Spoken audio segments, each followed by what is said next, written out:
Hey guys, luto tayo scramble egg. Magsasandwich ako guys.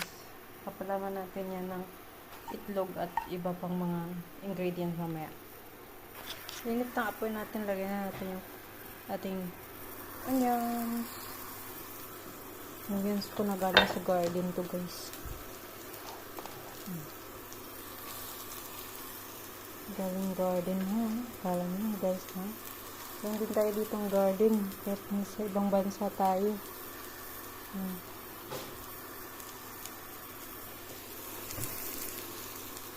Tapos haluin natin.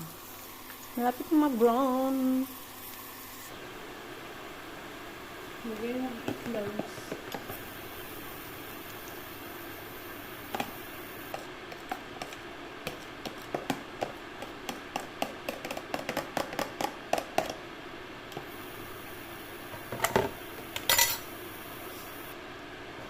Guys, lagyan muna natin mga 8. Lakasan natin ng apoy.